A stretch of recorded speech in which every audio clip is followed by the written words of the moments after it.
L'aggressione militare dello Stato di Israele contro Gaza ha ucciso oltre 22.000 palestinesi.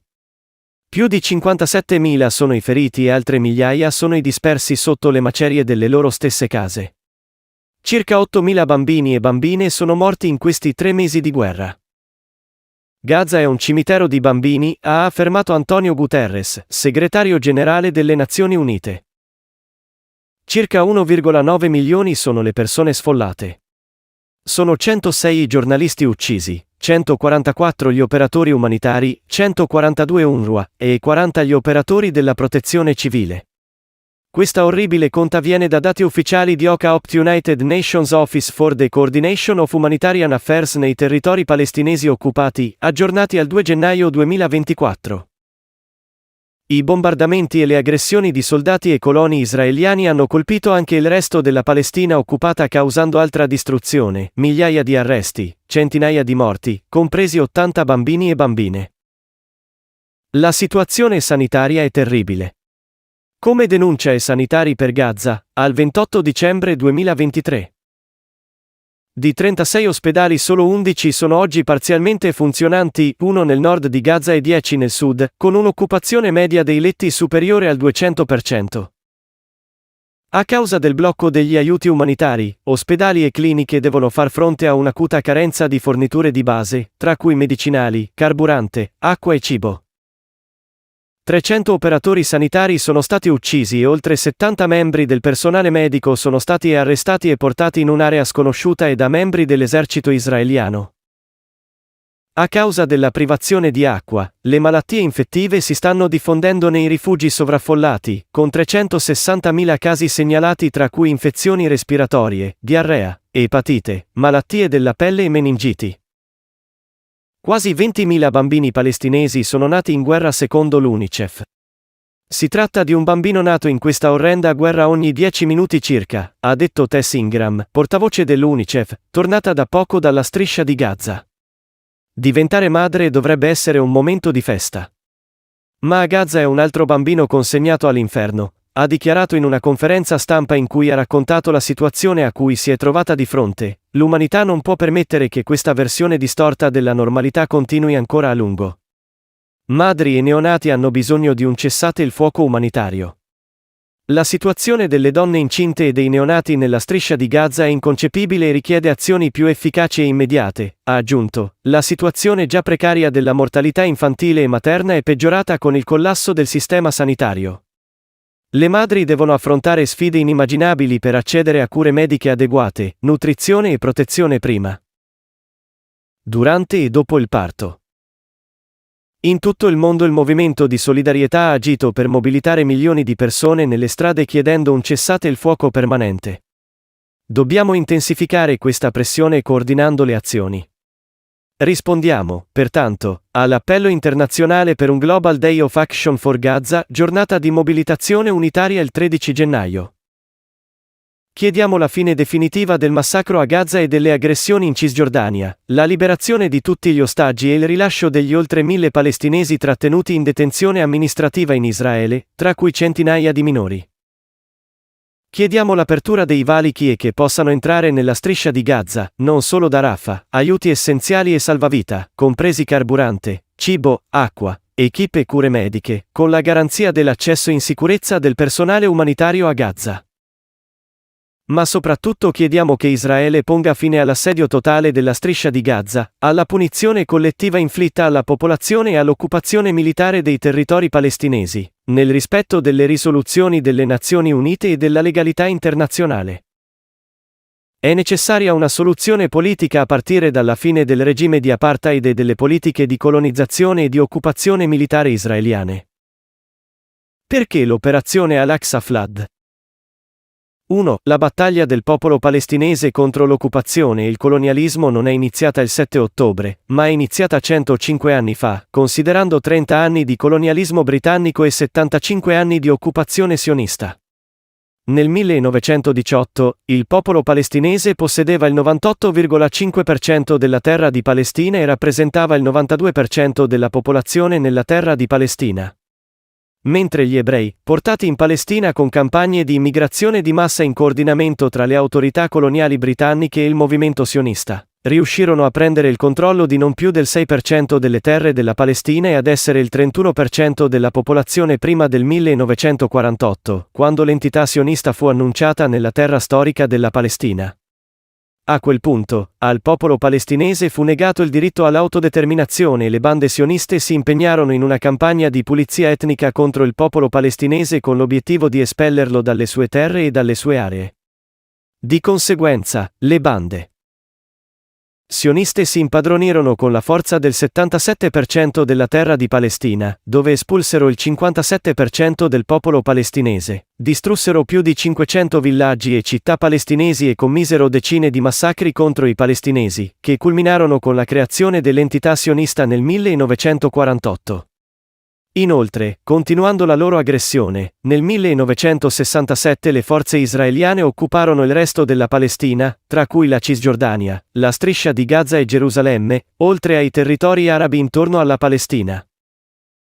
2. In questi lunghi decenni, il popolo palestinese ha subito ogni tipo di oppressione, ingiustizia, espropriazione dei suoi diritti fondamentali e politiche di apartheid. La striscia di Gaza, ad esempio, ha sofferto per 17 anni, a partire dal 2007, di un blocco soffocante che l'ha trasformata nella più grande prigione a cielo aperto del mondo. Il popolo palestinese di Gaza ha subito anche 5 aggressioni belliche distruttive, in cui Israele era l'aggressore.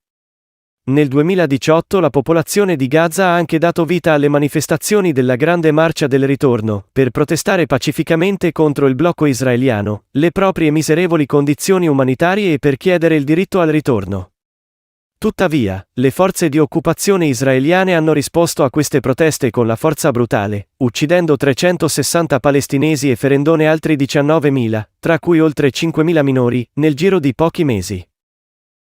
3. Secondo i dati ufficiali, nel periodo compreso tra gennaio 2000 e settembre 2023, l'occupazione israeliana ha ucciso 11.299 palestinesi e ne ha feriti altri 156.768, la maggior parte dei quali erano civili. Purtroppo, l'amministrazione statunitense e i suoi alleati non hanno prestato attenzione alle sofferenze del popolo palestinese negli ultimi anni, ma hanno fornito copertura all'aggressione israeliana.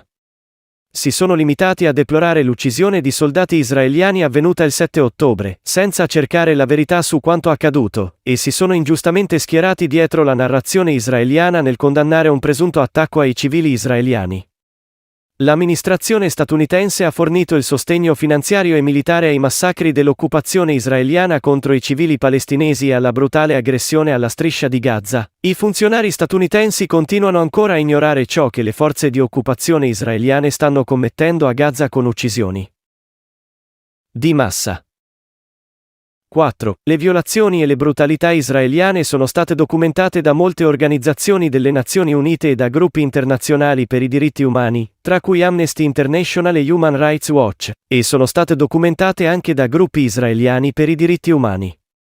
Tuttavia, questi rapporti e testimonianze sono stati ignorati e l'occupazione israeliana non è ancora stata chiamata a risponderne. Ad esempio, il 29 ottobre 2021, l'ambasciatore israeliano all'ONU Gilad Erdan ha insultato il sistema delle Nazioni Unite strappando un rapporto per il Consiglio dei diritti umani dell'ONU durante un discorso all'Assemblea generale e gettandolo in una pattumiera prima di lasciare il podio. Eppure, l'anno successivo, 2022, è stato nominato vicepresidente dell'Assemblea generale delle Nazioni Unite. 5. L'amministrazione statunitense e i suoi alleati occidentali hanno sempre trattato Israele come uno Stato al di sopra della legge, gli forniscono la copertura necessaria per continuare a prolungare l'occupazione e a reprimere il popolo palestinese, permettendo inoltre a Israele di sfruttare questa situazione per espropriare altre terre dei palestinesi e per giudaizzare i loro simboli sacri e i loro luoghi santi. Nonostante le Nazioni Unite abbiano emesso più di 900 risoluzioni negli ultimi 75 anni a favore del popolo palestinese, Israele si è rifiutato di rispettare una qualsiasi di queste risoluzioni e il veto degli Stati Uniti è sempre stato presente al Consiglio di sicurezza delle Nazioni Unite per impedire qualsiasi condanna alle politiche e alle violazioni di Israele. Ecco perché consideriamo gli Stati Uniti e altri paesi occidentali complici e partner dell'occupazione israeliana nei suoi crimini e nella continua sofferenza del popolo palestinese. 6. Consideriamo ora il cosiddetto processo di insediamento pacifico. Nonostante gli accordi di Oslo firmati nel 1993 con l'Organizzazione per la Liberazione della Palestina OLP prevedessero la creazione di uno Stato palestinese indipendente in Cisgiordania e nella striscia di Gaza, Israele ha sistematicamente distrutto ogni possibilità di istituire lo Stato palestinese, attraverso un'ampia campagna di costruzione di insediamenti e di ebraicizzazione delle terre palestinesi nella Cisgiordania occupata e a Gerusalemme. Dopo 30 anni, i sostenitori del processo di pace si sono resi conto di aver raggiunto un impasse e che tale processo aveva avuto risultati catastrofici per il popolo palestinese. I funzionari israeliani hanno confermato in diverse occasioni il loro assoluto rifiuto alla creazione di uno Stato palestinese. Appena un mese prima dell'operazione Al-Aqsa Flood, il primo ministro israeliano Benjamin Netanyahu ha presentato una mappa del cosiddetto e nuovo Medio Oriente, raffigurante Israele e che si estende dal fiume Giordano al Mar Mediterraneo, comprese la Cisgiordania e Gaza. Il mondo intero, dalla tribuna dell'Assemblea Generale delle Nazioni Unite, ha assistito in silenzio al suo discorso pieno di arroganza e di ignoranza nei confronti dei diritti del popolo palestinese. 7. Dopo 75 anni di implacabile occupazione e sofferenza, e dopo il fallimento di tutte le iniziative per la liberazione e la restituzione al nostro popolo, e anche dopo i risultati disastrosi del cosiddetto processo di pace, cosa si aspettava il mondo dal popolo palestinese riguardo a quanto segue? Se mediquadri i piani di Israele per ebraicizzare la Santa Moschea di Al-Aqsa, i suoi tentativi di divisione temporale e spaziale, nonché l'intensificarsi delle incursioni dei coloni israeliani nella Santa Moschea. Se mediquadri le pratiche del governo israeliano estremista e di destra, che sta praticamente compiendo passi verso l'annessione dell'intera Cisgiordania e di Gerusalemme alla cosiddetta sovranità di Israele, mentre i piani ufficiali israeliani prevedono l'espulsione dei palestinesi dalle loro case e aree. Se mediquadri le migliaia di detenuti palestinesi nelle carceri israeliane che subiscono la privazione dei loro diritti fondamentali, nonché aggressioni e umiliazioni sotto la diretta supervisione del ministro fascista israeliano Itamar Ben-Gvir. Se mediquadri l'ingiusto blocco aereo, marittimo e terrestre imposto alla striscia di Gaza da 17 anni. Se mediquadri l'espansione degli insediamenti israeliani in Cisgiordania a un livello senza precedenti e la violenza quotidiana perpetrata dai coloni contro i palestinesi e le loro proprietà. Se mediquadri i 7 milioni di palestinesi che vivono in condizioni estreme nei campi profughi e in altre aree e che desiderano tornare nelle loro terre da cui furono espulsi 75 anni fa. Se mediquadri la bancarotta della comunità internazionale e la complicità delle superpotenze dimostrata nell'impedire la creazione di uno Stato palestinese. Cosa ci si aspettava dal popolo palestinese dopo tutto questo? Che continuasse ad aspettare e a contare sull'impotenza delle Nazioni Unite? Oppure che prendesse l'iniziativa di difendere il popolo, le terre, i diritti e le sacralità palestinesi, sapendo che l'azione di difesa è un diritto sancito da leggi, norme e convenzioni internazionali. Sulla base di quanto detto, l'operazione Al-Aqsa Flood del 7 ottobre è stata un passo necessario e una risposta normale per affrontare tutte le cospirazioni israeliane contro il popolo palestinese e la sua causa. È stato un atto difensivo nel quadro della liberazione dall'occupazione israeliana, della rivendicazione dei diritti dei palestinesi e del cammino verso la liberazione e l'indipendenza, come hanno fatto tutti i popoli del mondo. Gli eventi dell'operazione Al-Aqsa Flood e le risposte alle accuse israeliane. Alla luce delle accuse e delle affermazioni inventate da Israele sull'operazione Al-Aqsa Flood del 7 ottobre e sulle sue ripercussioni, noi del Movimento di Resistenza Islamica, Hamas chiariamo quanto segue. 1.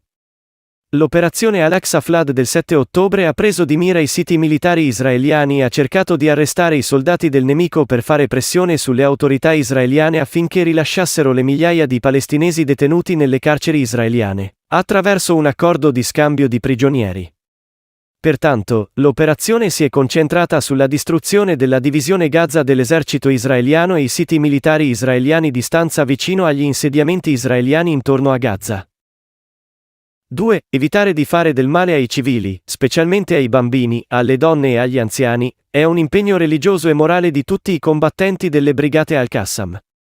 ribadiamo che la resistenza palestinese è stata del tutto disciplinata e impegnata nei valori islamici durante l'operazione e che i combattenti palestinesi hanno preso di mira solo i soldati dell'occupazione e coloro che portavano armi contro il nostro popolo. Allo stesso tempo, i combattenti palestinesi hanno cercato di evitare di danneggiare i civili, nonostante il fatto che la resistenza non possieda armi precise. Inoltre, se c'è stato qualche caso di attacco ai civili, è avvenuto accidentalmente e nel corso del confronto con le forze di occupazione. Sin dalla sua fondazione nel 1987, il movimento Hamas si è impegnato ad evitare danni ai civili. Dopo che il criminale sionista Baruch Goldstein, nel 1994, commise un massacro contro i fedeli palestinesi nella moschea di Abramo, nella città occupata di Hebron, il movimento Hamas ha annunciato un'iniziativa per evitare che i civili fossero il bersaglio dei combattimenti da parte di tutte le parti, ma l'occupazione israeliana l'ha respinta e non ha rilasciato alcun commento in merito. Il movimento Hamas ha anche ripetuto più volte questi appelli, ma l'occupazione israeliana è rimasta sorda e ha continuato a colpire e uccidere deliberatamente i civili palestinesi. 3. Forse si sono verificati alcuni errori durante l'attuazione dell'operazione Al-Aqsa Flood, a causa del rapido collasso del sistema di sicurezza e militare israeliano e del caos provocato lungo le zone di confine con Gaza. Come riferito da molti testimoni, il movimento Hamas ha trattato in modo positivo e gentile tutti i civili che sono stati trattenuti a Gaza, e ha cercato fin dai primi giorni dell'aggressione di rilasciarli, come è avvenuto durante la tregua umanitaria di una settimana, in cui questi civili sono stati rilasciati in cambio della liberazione di donne e minori palestinesi dalle carceri israeliane. 4. Le affermazioni promosse dall'occupazione israeliana, secondo cui le brigate Al-Qassam il 7 ottobre avrebbero preso di mira i civili israeliani, non sono altro che bugie e falsificazioni. La fonte di queste affermazioni è la narrazione ufficiale israeliana e nessuna fonte indipendente le ha provate. È noto che la narrazione ufficiale israeliana ha sempre cercato di demonizzare la resistenza palestinese, legalizzando al contempo la sua brutale aggressione a Gaza. Ecco alcuni dettagli che vanno contro le accuse israeliane. Seme di quadri i filmati girati quel giorno, il 7 ottobre, insieme alle testimonianze degli stessi israeliani che sono state rilasciate in seguito, hanno dimostrato che i combattenti delle brigate Al-Qassam non hanno preso di mira i civili e che molti israeliani sono stati uccisi dall'esercito e dalla polizia israeliana a causa della loro confusione. Seme di quadri è stata anche fermamente smentita la menzogna dei 40 bambini decapitati e dai combattenti palestinesi, e anche fonti israeliane hanno smentito questa menzogna. Purtroppo molte agenzie di stampa occidentali hanno fatto propria questa affermazione e l'hanno diffusa. Seme di quadri l'ipotesi che i combattenti palestinesi abbiano commesso stupri ai danni di donne israeliane è stata pienamente smentita anche dal movimento Hamas. Un rapporto del sito web Mondovice del 1 dicembre 2023, tra l'altro, ha affermato che non esistono prove di stupri di massa e presumibilmente perpetrati da membri di Hamas il 7 ottobre e che Israele ha usato tale accusa per soffiare sul fuoco del genocidio in corso a Gaza.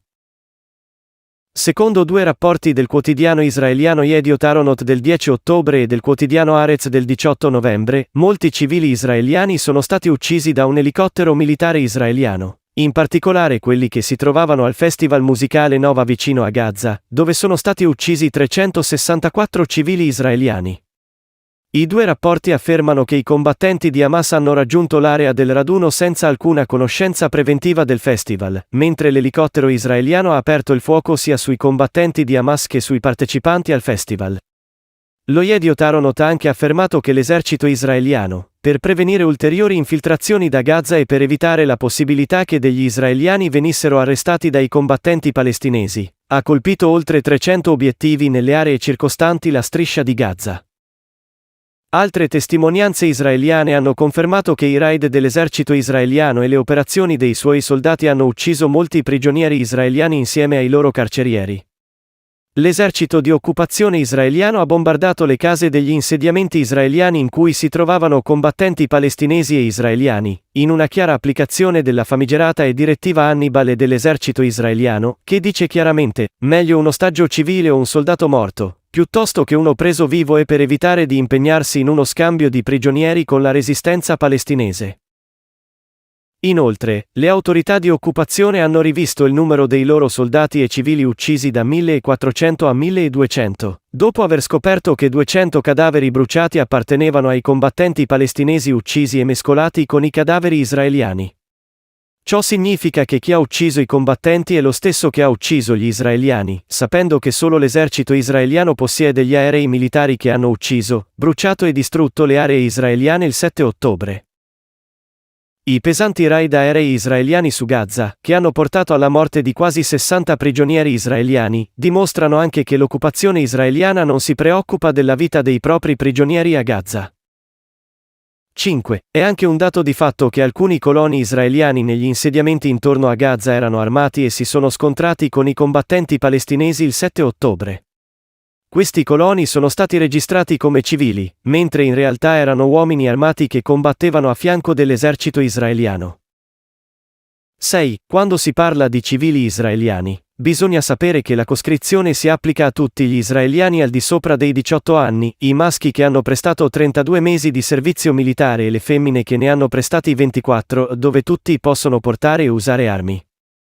Ciò si basa sulla teoria della sicurezza israeliana di un popolo armato e che ha trasformato l'entità israeliana in un esercito con annesso un paese. 7. L'uccisione brutale di civili è un approccio sistematico dell'entità israeliana e uno dei mezzi per umiliare il popolo palestinese. L'uccisione di massa dei palestinesi a Gaza è una chiara prova di tale approccio. 8. Il canale di notizie Al Jazeera ha dichiarato in un documentario che in un mese di aggressione israeliana a Gaza, la media giornaliera di uccisioni di minori palestinesi a Gaza è stata di 136, mentre la media di minori uccisi in Ucraina nel corso della guerra russo-ucraina è stata di 1 al giorno. 9. Coloro che difendono l'aggressione israeliana non guardano agli eventi in modo obiettivo, ma cercano di giustificare l'uccisione di massa dei palestinesi da parte di Israele dicendo che ci sarebbero state vittime tra i civili durante gli attacchi contro i combattenti di Hamas. Tuttavia, non userebbero tale ipotesi quando parlando dell'Al-Aqsa Flood del 7 ottobre. 10. Siamo fiduciosi che qualsiasi indagine equa e indipendente dimostrerà la verità della nostra narrazione e dimostrerà la portata delle bugie e delle informazioni fuorvianti da parte israeliana.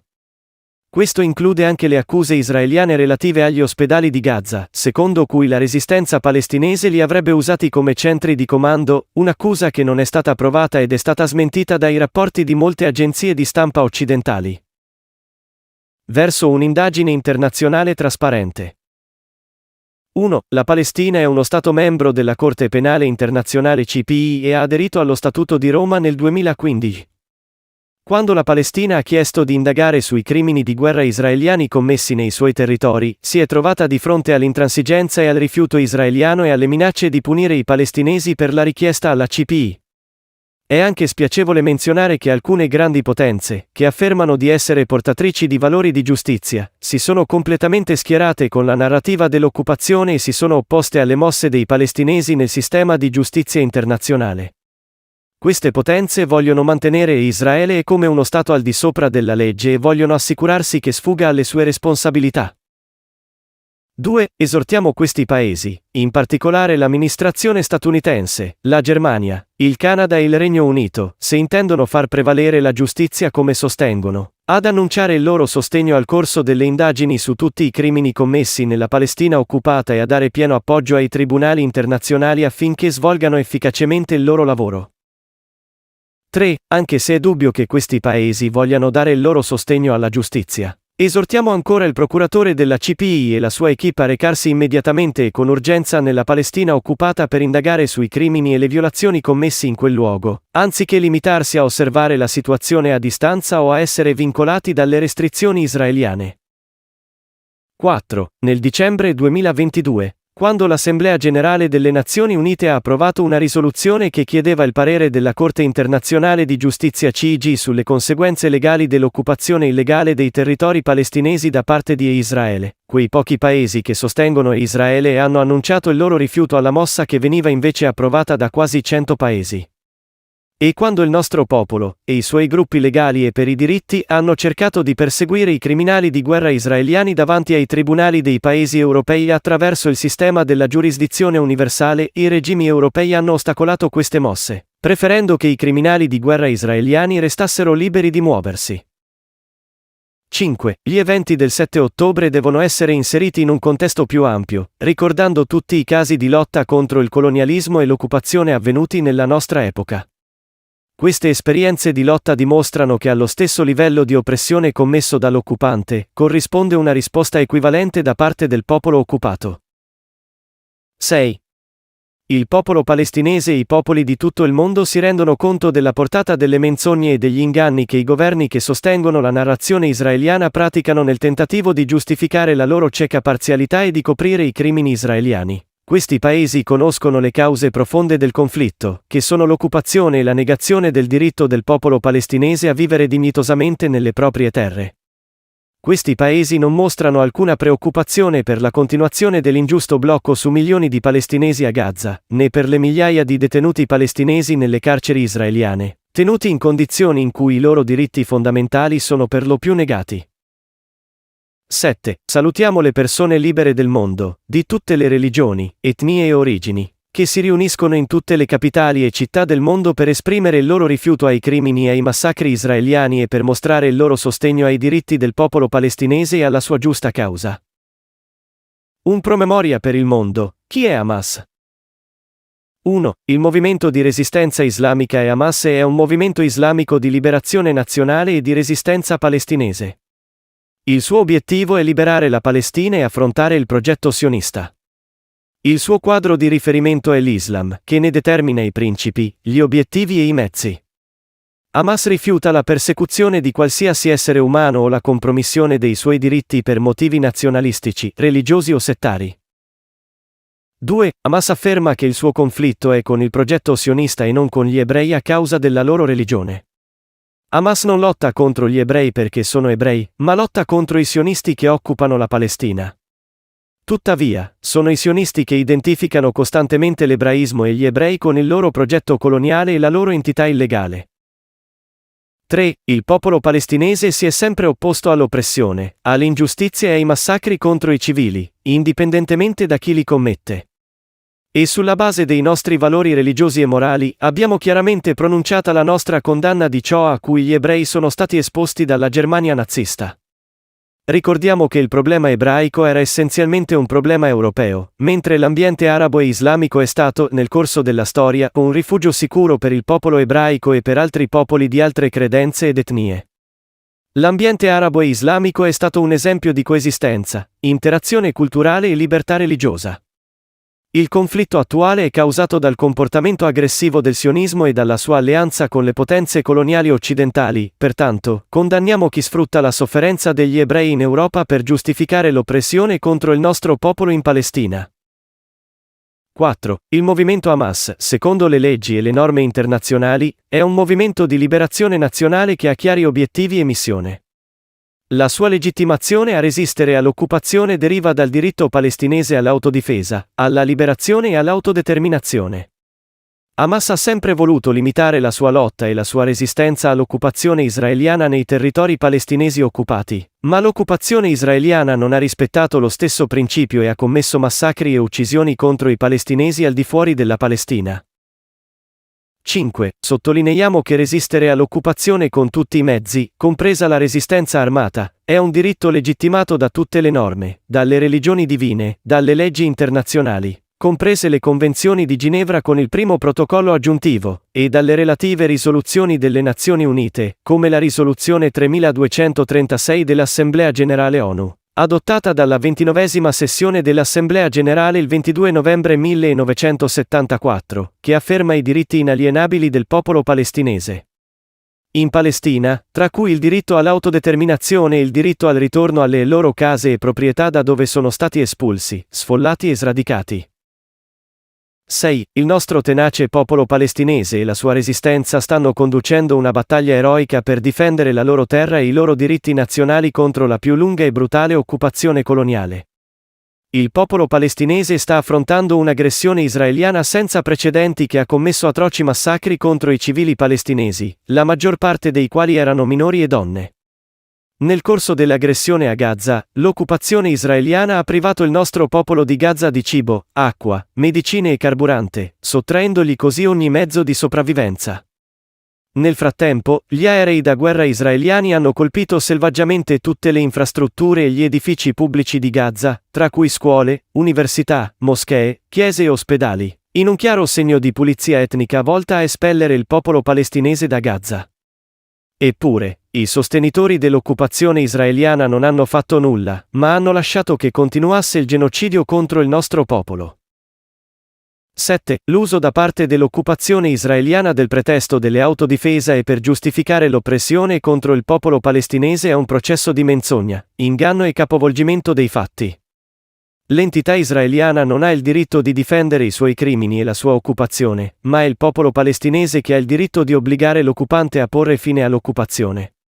Nel 2004, la Corte internazionale di giustizia CIG ha emesso un parere consultivo nel caso riguardante le conseguenze legali della costruzione di un muro nei territori palestinesi occupati, in cui si affermava che Israele, la brutale forza di occupazione, non può invocare il diritto di autodifesa per costruire tale muro sul territorio palestinese. Inoltre, Gaza, secondo il diritto internazionale, è ancora una terra occupata, quindi, le giustificazioni per l'aggressione a Gaza sono prive di fondamento e di capacità giuridica, e non hanno nulla a che vedere con l'idea dell'autodifesa. Cosa serve? L'occupazione è occupazione, indipendentemente da come si autodescrive o si chiama, e rimane uno strumento per spezzare la volontà dei popoli e continuare a opprimerli. D'altra parte, le esperienze nella storia dei popoli e delle nazioni su come liberarsi dall'occupazione e dal colonialismo confermano che la resistenza è l'approccio strategico e l'unica via per la liberazione e la fine dell'occupazione. C'è mai stata una nazione che si è liberata dall'occupazione senza lottare, resistere o sacrificarsi? Gli imperativi umanitari, etici e legali impongono a tutti i paesi del mondo di sostenere la resistenza del popolo palestinese e non di prestarsi contro di essa. Devono affrontare i crimini e le aggressioni dell'occupazione e sostenere la lotta del popolo palestinese per liberare le sue terre e praticare il suo diritto all'autodeterminazione come tutti i popoli del mondo. Su questa base chiediamo quanto segue. 1. La cessazione immediata dell'aggressione israeliana a Gaza, dei crimini e della pulizia etnica commessi contro l'intera popolazione di Gaza, l'apertura dei valichi e l'ingresso degli aiuti umanitari a Gaza, compresi gli strumenti per una ricostruzione. 2. Ritenere l'occupazione israeliana legalmente responsabile per ciò che ha causato di sofferenza umana nei confronti del popolo palestinese, e condannarla per i suoi crimini contro i civili, le infrastrutture, gli ospedali, le strutture educative, le moschee e le chiese. 3. Il sostegno della resistenza palestinese di fronte all'occupazione israeliana con tutti i mezzi possibili, come diritto legittimato dalle leggi e dalle norme internazionali. 4. Invitiamo i popoli liberi di tutto il mondo, in particolare quelle nazioni che sono state colonizzate e che si rendono conto delle sofferenze del popolo palestinese, a prendere posizioni serie ed efficaci contro le politiche di due pesi e due misure adottate dalle potenze che appoggiano l'occupazione israeliana. Invitiamo queste nazioni ad avviare un movimento di solidarietà globale con il popolo palestinese e a sottolineare i valori di giustizia e uguaglianza e il diritto dei popoli a vivere in libertà e dignità. 5. Le superpotenze, in particolare gli Stati Uniti, il Regno Unito e la Francia, tra gli altri, devono smettere di fornire all'entità sionista una copertura dalle responsabilità e di trattare con essa come se fosse un paese al di sopra della legge. Questo comportamento ingiusto da parte di questi paesi ha permesso all'occupazione israeliana di commettere, per oltre 75 anni, i peggiori crimini di sempre contro il popolo, la terra e le cose sante palestinesi.